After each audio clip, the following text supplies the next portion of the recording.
Alors, je vais commencer tout de suite.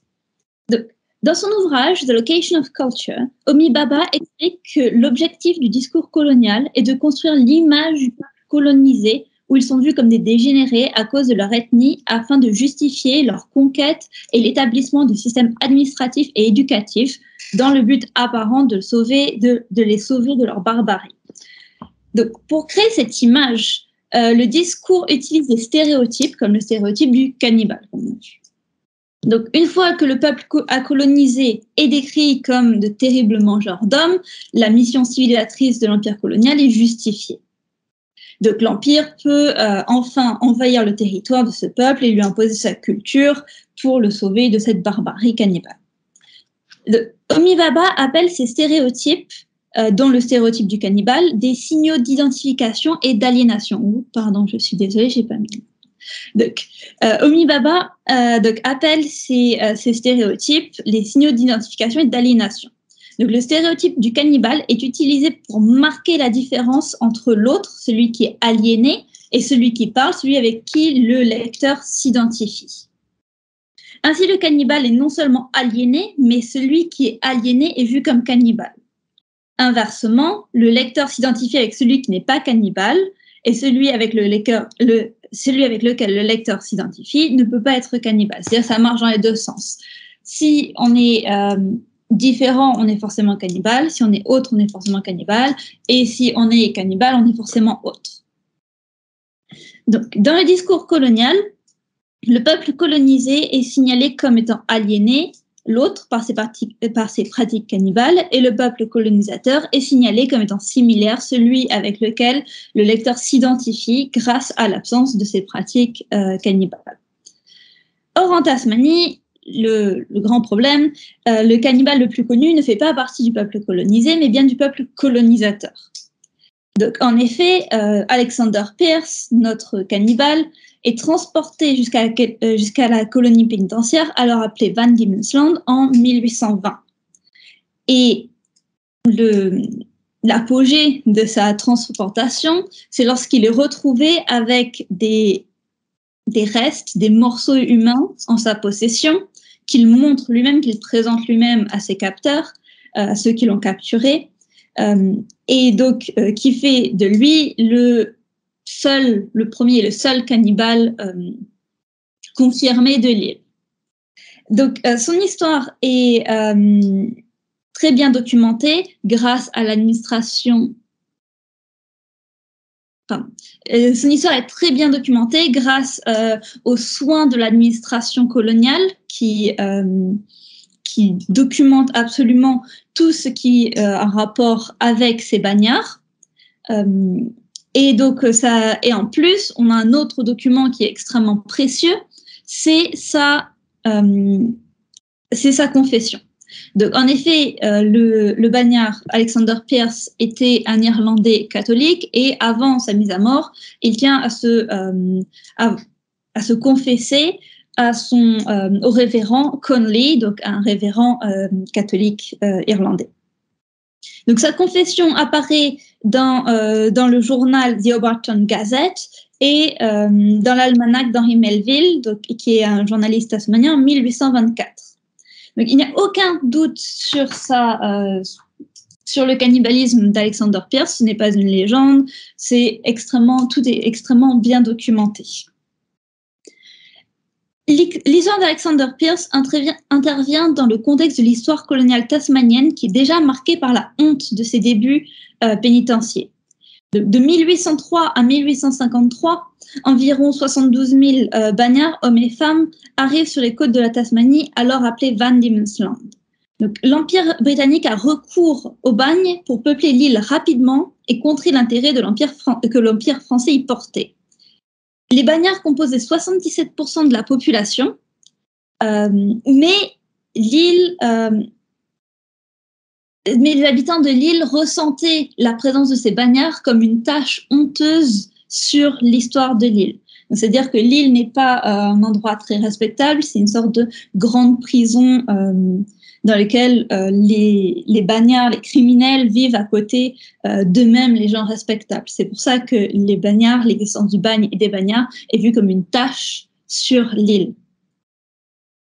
Donc, en 1856, l'île est rebaptisée. Donc, c'est-à-dire, elle s'appelait Van Diemen's Land en 1856. Elle est renommée Tasmania, donc la Tasmanie, afin justement d'essayer d'effacer cette tache, de cacher cette tache du bagne sur l'île. Donc, ce que l'auteur tasmanien Christopher J. Core appelle hiding the stain, cacher la tache. Et donc, non seulement il y a ce nouveau nom, mais en plus, pendant les 20 ans qui ont suivi ce nouveau nom, aucune histoire, aucun livre, aucun manuel d'histoire n'a été écrit ou publié sur la Tasmanie. Donc, pendant 20 ans, c'est une espèce de... il y a un silence, une chape de silence qui est posée sur l'histoire de la Tasmanie pour cacher cette tache honteuse du bagne et de ses bagnards.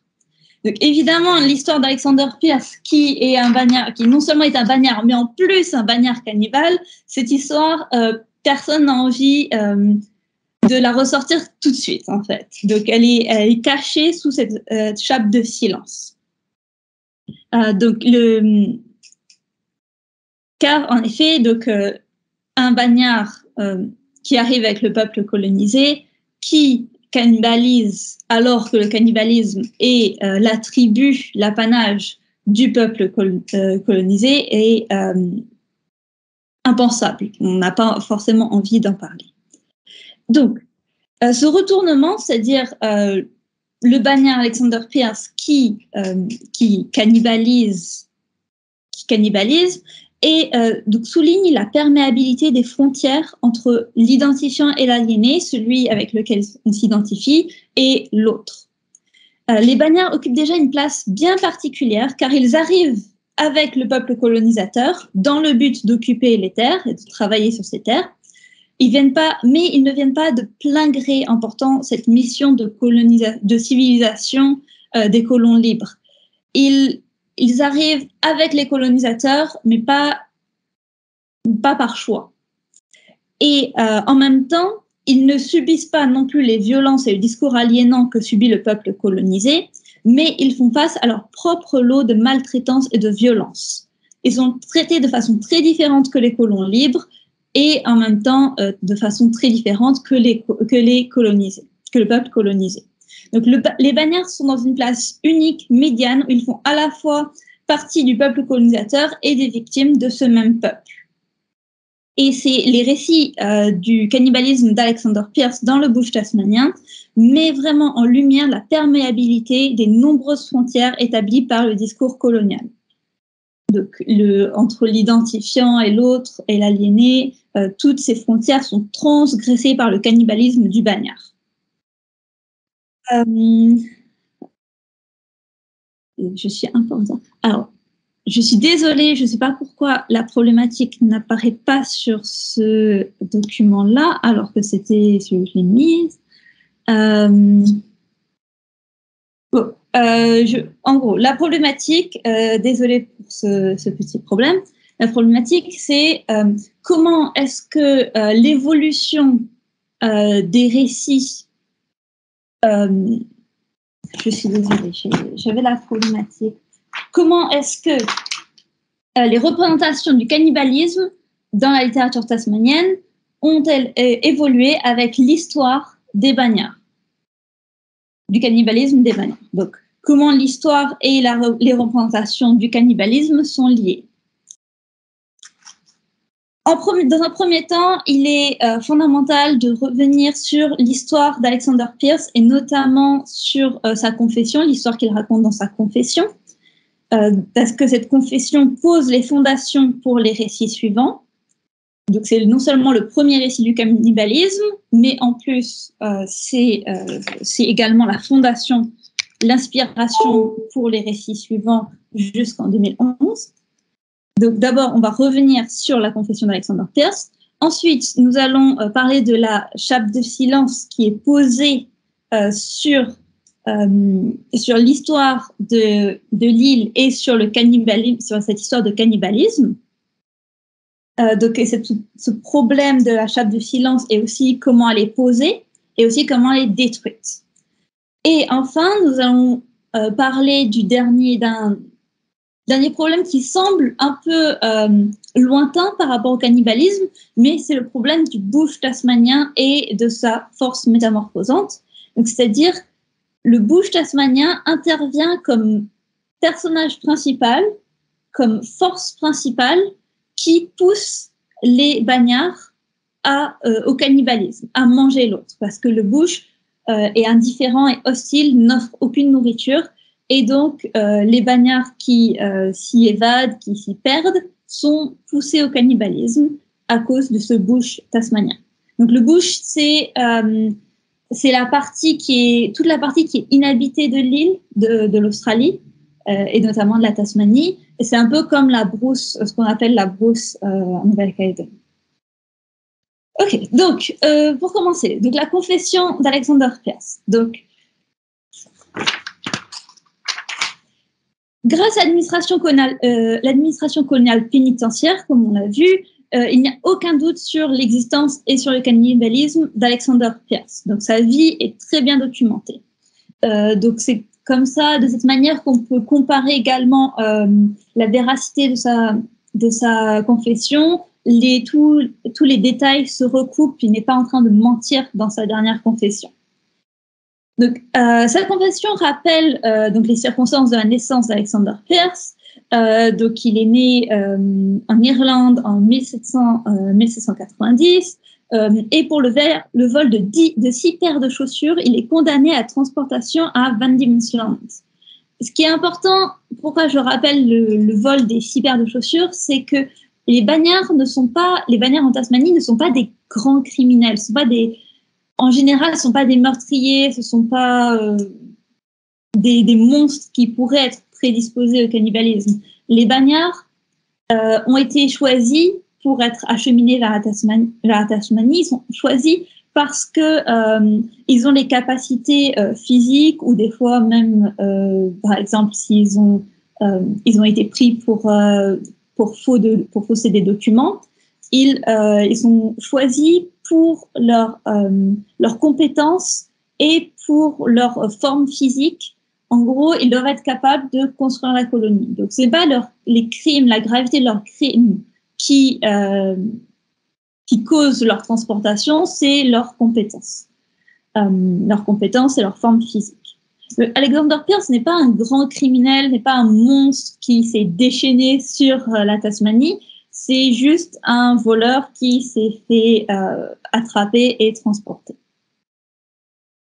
Okay. Donc, la dernière confession d'Alexander Pierce est recueillie et retranscrite par le révérend Connolly, comme on l'a déjà dit, et cette confession est retranscrite au discours direct en utilisant les pronoms de la première personne singulière « I ».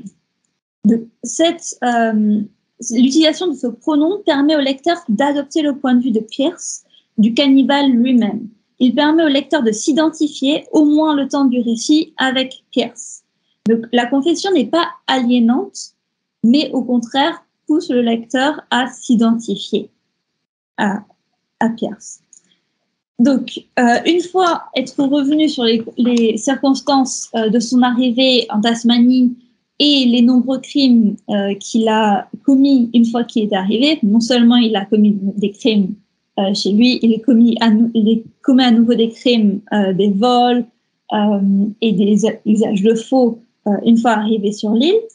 Et donc, tous ces crimes le mènent au bagne de Macquarie Harbour, que les bagnards appellent Hell's Gate. Et le bagne de Macquarie Harbour, donc vous voyez, il est sur la côte qui n'est pas du tout cartographiée. Donc, vous voyez, la côte est à peine cartographiée. On dessine la côte et sinon, la carte est vraiment très floue. Contrairement à l'autre côte, la côte de Hobart, où vous voyez, on voit les cours d'eau, on voit les montagnes, etc. Mais Hell's Gate est vraiment, je ne sais pas si vous voyez mon curseur, il est ici au bout de ce bras de mer. Il est au milieu de nulle part. Le bush, les conditions de vie sont très difficiles. Le bush est dense, inextricable. Le travail est difficile. C'est vraiment le dernier refuge des bagnards qui ont récidivé, et ils n'ont plus aucun endroit où aller. Donc, Alexander Pierce, pour échapper à ces circonstances extrêmement difficiles, s'évade en 1822. Donc, il s'évade avec 7 autres bagnards. Et évidemment, ils n'ont pas de carte, ils se perdent dans le bush. Et de toute façon, même avec une carte, c'est extrêmement difficile de s'y retrouver. Ils se perdent dans le bush et ils n'ont très peu de provisions. Et donc, ils mangent leur veste en cuir de kangourou pendant 10 jours. Ils mangent des feuilles, ils mangent tout ce qu'ils peuvent trouver. Mais le bush tasmanien est extrêmement hostile, qui ne présente ni kangourou frais à déguster. Et il faut se méfier des plantes parce que la ciguë y pousse très bien. Donc, toutes les plantes ne peuvent pas être mangées. Et c'est seulement après ces 10 jours qu'ils arrivent à un terrible résultat, a dreadful result. C'est-à-dire de choisir l'un des compagnons, ils le choisissent à courte paille, et le manger. Donc, ces compagnons, donc, ils choisissent le compagnon qui s'appelle Travers et ils le dégustent. Ils le tuent, ils le dégustent. Mais le vocabulaire utilisé pour décrire cette scène de meurtre puis de cannibalisme est presque pudique. Ils se résolvent au cannibalisme comme un terrible résultat, donc c'est pas quelque chose qu'ils avaient particulièrement envie de faire, mais ils sont poussés par les conditions de vie dans le bush. Et le meurtre lui-même est décrit sans équivoque. Donc, le narrateur utilise le verbe to kill. Badman had succeeded in killing Travis sans détour, on utilise le verbe to kill. Puis, la préparation du corps est décrite de façon très directe. He had begun to cut him up. Donc, c'est extrêmement très clair. Donc, il se fait découper. Et ensuite, il termine la description de cette scène par we dressed part of the flesh. Donc, to dress signifie préparer, assaisonner, des fois mettre une petite vinaigrette. Donc, vous voyez, la préparation du corps montre une descente vers la déshumanisation du bagnard tué et cannibalisé. Lorsque Travis est tué, il est encore considéré comme un être humain. Il est encore désigné par son nom et par le pronom personnel him, qui est le pronom personnel qui est utilisé pour un être humain. Mais lorsqu'il est découpé, we dressed part of the flesh, toute notion, toute référence à un être humain est effacée. Il n'y a plus de pronom, il n'y a plus de nom, il est juste de la viande. Le bagnard cannibalisé est juste de la viande. La victime est privée de son nom, privée de pronoms humains. Donc son corps devient de la nourriture utilisée pour le reste des bagnards, pour la survie du reste des bagnards. Et donc on voit que dans la confession d'Alexander Pierce, ce ne sont pas les cannibales qui sont déshumanisés, et qui sont aliénés, qui sont différents. Au contraire, c'est le cadavre, c'est le cannibalisé qui devient de la viande. Alors que les bagnards cannibales, au contraire, continuent à être we ou I, etc. Donc on voit à travers leurs yeux. Je vais un petit peu avancer parce que on est à court de temps. Donc, la confession se termine sur une confrontation comme un duel à la hache qui est extrêmement plein de tensions et très dramatique. Donc, à la fin, donc, ils se mangent tous entre eux. Et enfin, il n'en reste que 2, Greenhill et Alexander Pierce. Et ces deux-là, il y a une seule hache. Et donc, le premier qui s'endort, c'est qu'il va être tué et dévoré par l'autre bagnard. Donc, ils sont dans un duel, une tension où l'un va être cannibalisé, l'autre va être le cannibale final, en quelque sorte. Et finalement, Greenhill s'endort, Pierce s'empare de la hache, tue Greenhill et le mange.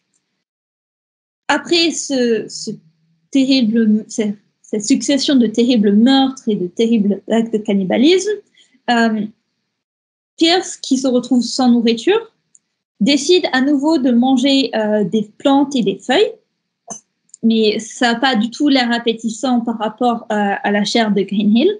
Donc, voilà, ils disent qu'ils mangent the tops of the trees and the shrubs. Donc, il y a vraiment rien d'autre à manger que des herbes. Il se fait capturer. Il avoue tout une première fois. Pierce avoue tout une première fois. Et Pierce n'est pas cru. Personne ne croit à l'histoire de Pierce. Donc, il est renvoyé à Hell's Gate, où il s'enfuit à nouveau avec Thomas Cox et avec un jeune bagnard appelé Thomas Cox. Il tue ce jeune bagnard à nouveau. Et cette fois-ci, il se rend à l'armée coloniale. Et cette fois-ci, il peut apporter les preuves de son cannibalisme, donc il apporte les morceaux de Cox qu'il a dévorés. Cette fois-ci, impossible de ne pas croire cette confession. Pierce est renvoyé à Hobart, où il est jugé très rapidement et pendu.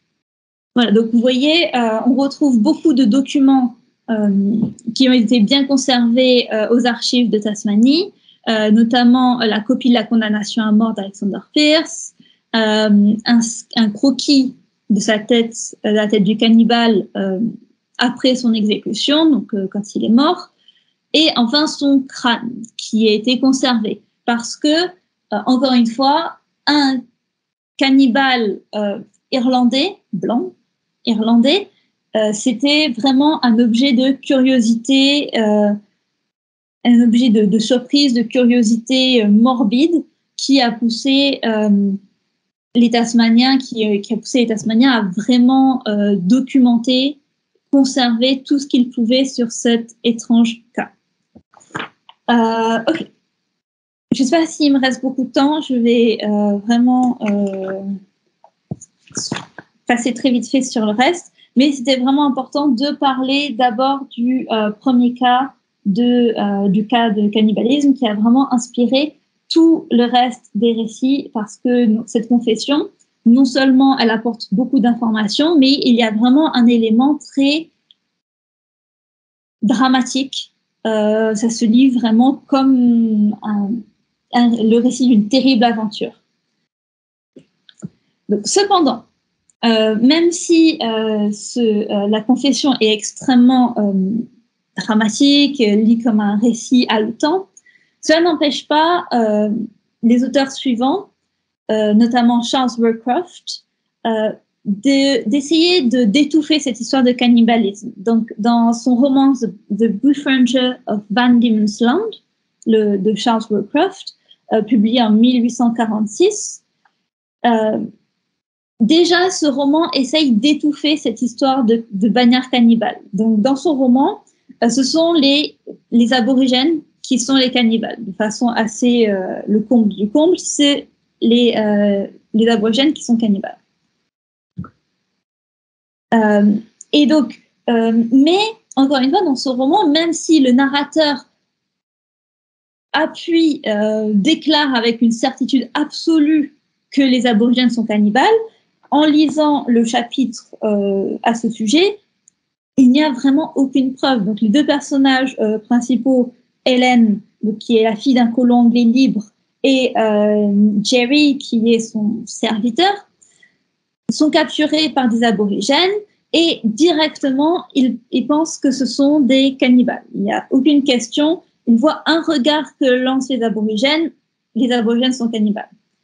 Donc, il n'y a vraiment aucune preuve. De plus... Excusez-moi, toi, vous êtes à 25 minutes. Est-ce que vous pouvez conclure, s'il vous plaît? Merci beaucoup. Donc, aucune preuve n'est fournie, mais ça n'empêche pas les aborigènes d'être cannibales. Cette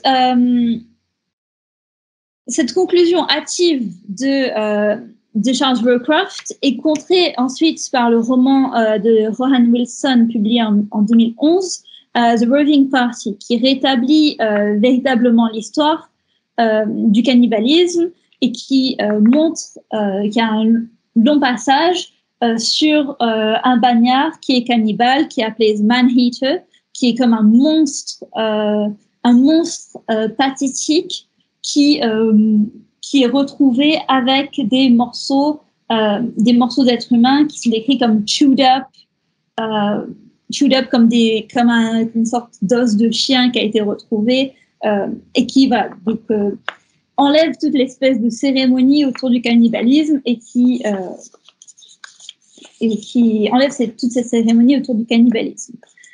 Ensuite, les deux autres romans dont je voulais parler, mais dont je parlerai très rapidement, montrent le bush, en fait, comme cette force métamorphosante qui pousse, comme je l'ai dit, qui pousse les bagnards au cannibalisme. Et cette force qui, par son hostilité, empêche la survie des bagnards et plus tard des chasseurs qui les empêchent de survivre. Et donc, qui pose la question de l'appartenance. Est-ce qu'on peut vraiment être tasmanien? Est-ce qu'on peut vraiment vivre en Tasmanie et être tasmanien dans un endroit qui nous veut autant de mal? Donc, le cannibalisme est un fil d'Ariane dans la littérature tasmanienne. En suivant ce fil, nous nous rendons compte que le cannibalisme articule de nombreuses questions. La question de l'appartenance, la question de l'aliénation et les questions sur l'histoire même de l'île. Donc, la manière, des questions sur comment représenter une terrible histoire de cannibalisme et comment l'intégrer dans notre histoire alors qu'elle a été passée sous le silence pendant de très nombreuses années. Voilà. Désolée, c'était un peu long, mais c'est une énorme question dans la littérature tasmanienne. J'ai essayé. Merci beaucoup Anne-Victoire pour votre présentation. Nous allons maintenant passer aux questions pour Eddy et Anne-Victoire.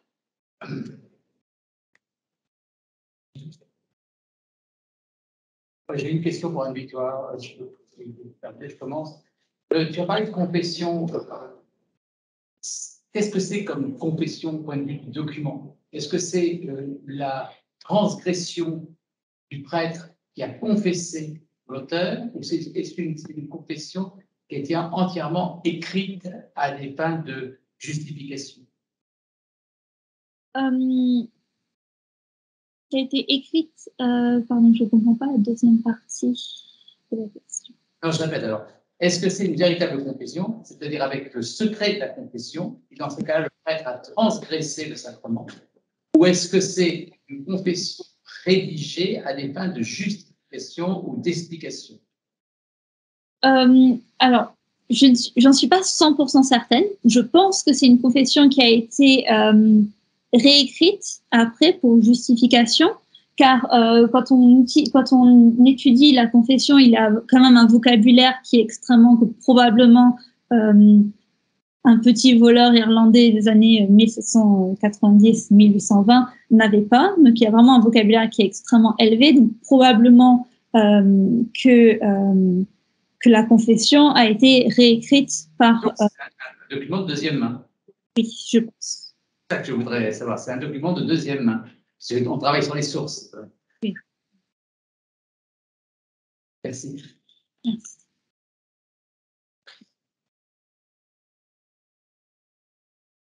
Questions. Moi, j'ai des choses à dire et des questions à poser comme toujours, mais je voulais vous remercier tous les deux parce que vous êtes en plein dans les problématiques du colloque. Eddy a commencé par s'attaquer. Alors, il y a longtemps qu'Eddy me parle de ce qu'il nous a présenté aujourd'hui. Je sais qu'il avait une certaine appréhension pour attaquer un des récits fondateurs récit fondateur entre guillemets, mais de la vision du cannibalisme que l'on a pu avoir pendant longtemps en Nouvelle-Calédonie. Donc, déconstruction d'un récit fondateur du côté d'Eddy, inversion du regard sur le cannibalisme en évoquant le cannibalisme des Blancs du côté d'Anne-Victoire. Donc, je voulais vous remercier tous les deux pour avoir attaqué en fait deux aspects qui n'ont pas suscité, il me semble, beaucoup de publications jusqu'ici et qui donc sont un apport certain pour le colloque. Moi, j'ai pas de questions sur le fond par rapport à ce que vous avez dit. Juste Anne-Victoire, est-ce que tu pourrais nous dire s'il y a d'autres cas de cannibalisme supposé ou imaginé ou réel liés au bagne en Tasmanie ou même plus généralement en Australie? En Tasmanie, en fait, l'histoire d'Alexander Pierce a vraiment pris toute la place. Donc, s'il y a d'autres histoires de cannibalisme, j'en ai pas trouvé dans les archives ou même dans d'autres récits. Ça tourne vraiment tout tourne vraiment autour d'Alexander Pierce. Dans le reste de l'Australie, il y a beaucoup de récits sur le cannibalisme des aborigènes, mais pas sur le cannibalisme de colons. D'accord, donc c'est l'exception monstrueuse en fait. Je pense que toute l'histoire entière de la Tasmanie est une exception monstrueuse. C'est ce que je veux dire, ouais, d'accord. Ok.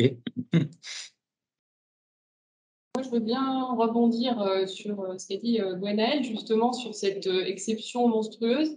Est-ce que ça, justement, ça n'arrangeait pas à l'époque les Britanniques d'avoir une exception monstrueuse qui est l'Irlandais catholique cannibale?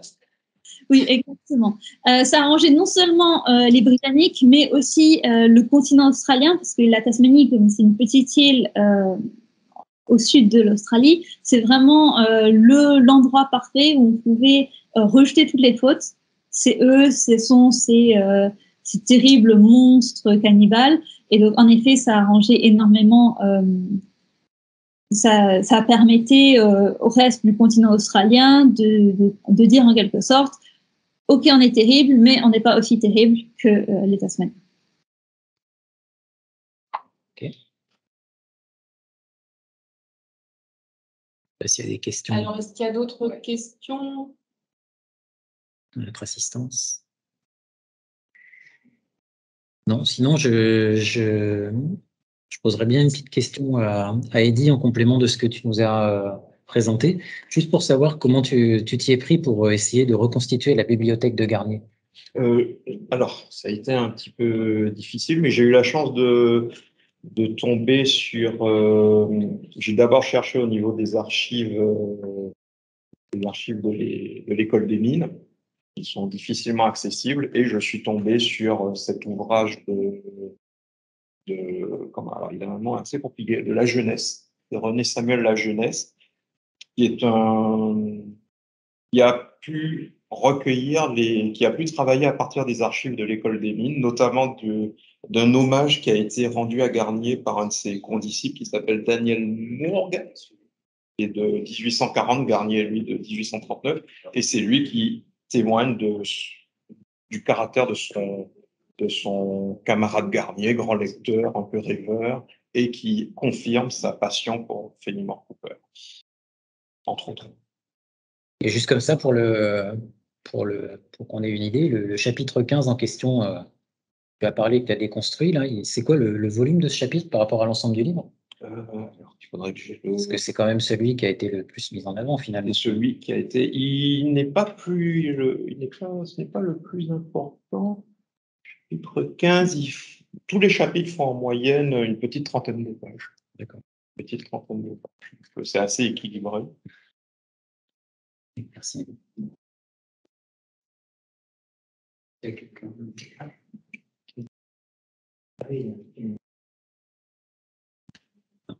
Pas de... Mais si quelqu'un veut poser une question, on peut tout simplement décocher le micro et prendre la parole, il n'y a pas de problème.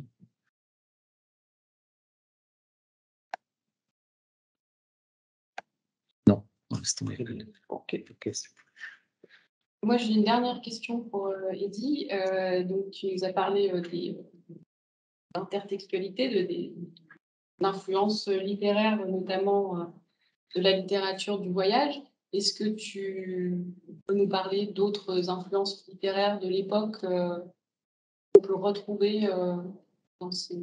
Chez Garnier? Oui. Non, je pense principalement au journal de Cook, parce que dans le journal de Cook, il y a effectivement le récit de la dégustation d'une tête. Une tête où Cook il est dit que Cook fait circuler la tête grillée d'un marin parmi des Hawaïens et tous s'amusent à les observer dépiauter cette tête. Je pense que ce passage a pu inspirer.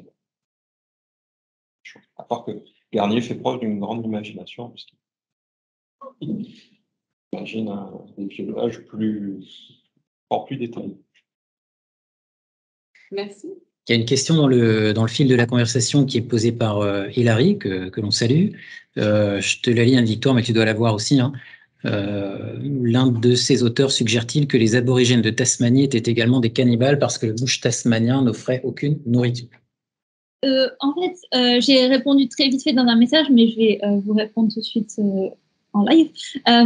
En fait, au contraire, les aborigènes de Tasmanie, en tout cas dans les romans où il y a des aborigènes de Tasmanie cannibales, ils le sont plutôt par tradition. Donc tout le cannibalisme est entouré de rituels parfois un peu ridicules, c'est-à-dire qu'à un moment ils habillent Thierry, ils mettent une peau de kangourou, ils lui demandent de faire des tours de la tribu en kangourou. Beaucoup d'imagination encore une fois. Et donc en fait, pas parce qu'il manque de nourriture, mais parce que c'est une tradition de manger des êtres humains pour eux. Merci Anne-Victoire. Merci beaucoup.